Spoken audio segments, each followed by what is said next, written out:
Meantime, a Kuwaiti newspaper reports that the United States, specifically President Obama, threatened to shoot down Israeli warplanes, and that stopped an Israeli attack on nuclear facilities in Iran.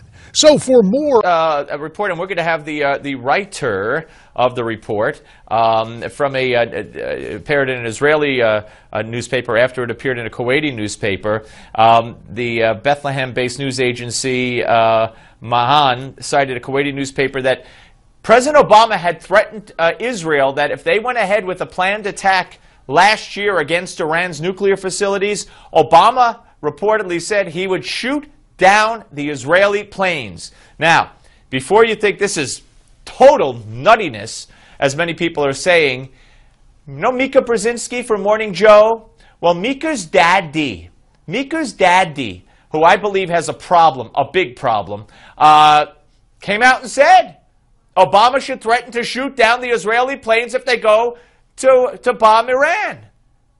So don't think that this is something that's totally out of the twilight zone. We're going to talk to the author of that article in the next hour, and we'll talk more about that. And here's one more from Benjamin. Is it? Who's kidding who? Joining us. All right, here's what happened. So it's Saturday, or yesterday. I'm on Drudge Report. Top headline, Obama threatened to shoot down Israeli Air Force planes if they bombed Iran. And joining us now is the man who wrote that piece that was posted and linked on Drudge, Mark Langfan. He's also chairman of Americans for a Safe Israel. Welcome back, sir. Welcome. Thank you for having me. And congratulations. That piece got a lot of play. Oh, it sure did. All right, so it was a Kuwaiti newspaper report that got picked up that got translated by the Palestinian. And then you wrote it. And I scarfed the article from the Palestinian, and then I added context. And gave it to? And then it got published. Okay, so let's talk about this. A lot of people are saying no official reaction from anybody, but a lot of people are saying there was official reaction from the White House. Okay. The White House denied it. Okay, but as you can see, Secretary Kerry saying that they didn't want to politicize this. You can't believe a word. Well, so obviously you believe. I mean, let me ask you: do you believe, because they do use an unnamed source in the Kuwaiti story, do you believe that Barack Obama threatened Israel, that Israel was ready to bomb Iran last year? Israel told the United States, and the United States said, if you go to bomb Iran, we'll shoot down the planes when they go over Iraqi airspace. When there's smoke, there's fire, and when there's flames, there's surely fire. And anybody looking at the Israeli-U.S. relationship, there's flames.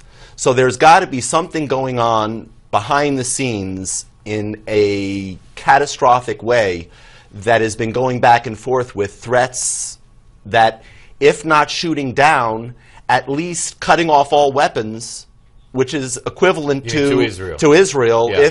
If they tried to attack, there'd be a total cutoff of weapons, which there was during the last Gaza war. Well, it's interesting. Netanyahu today named many instances where the U.S. disagreed and even punished Israel for what they did. 67, when they bombed the Iraqi nuclear facility, etc. So he's basically laying the groundwork, I think, for saying we're going to do what we have to do. Now, you brought charts. We have charts that we're going to put up on the screen. Yes. And they spell out why Netanyahu has the concerns he has. Let's go to number 3, which is the first one we'll use. Number 3, so that people could see it. The first map is basically the word existential threat has got too many syllables in it. You don't understand it. So I break it down to a very simple thing. Israel is a one-bomb country. And if you look at the density of population of Israel, and you take the radius of a 15... Which is circled on the map. Which is circled in the map that you see. Basically, a 15-kiloton bomb, which is easily achievable by an Iranian nuke if they created one, would have a kill radius, in this instance, of about 8 miles. So if you plot what a circle is around the high-density population. About the high-density population. How many people would be killed? About 3 million Jews. 3 million people with one bomb. With one bomb. So it basically tracks what Iranian President Akbar Rafsanjani said in 2001, that Israel is a one-bomb country. Yeah, yeah. So that was that's what he said. All right, now we go to the next. Go to the next, which is number 1, but it's the next one. Yeah. Okay. Let's put that up. everybody should be looking at this man because this man is the father of the Pakistani nuclear bomb. And you should ask yourself why he's holding a soccer ball. And the man's holding a soccer ball because in modern nuclear weapons, this is the shape of a nuclear bomb. And basically, you have explosives all over this. So if you go to number 2, the next one, number 2. You see the military dimensions that Iran is refusing to explain. Right. One of them is called the exploding bridge wires.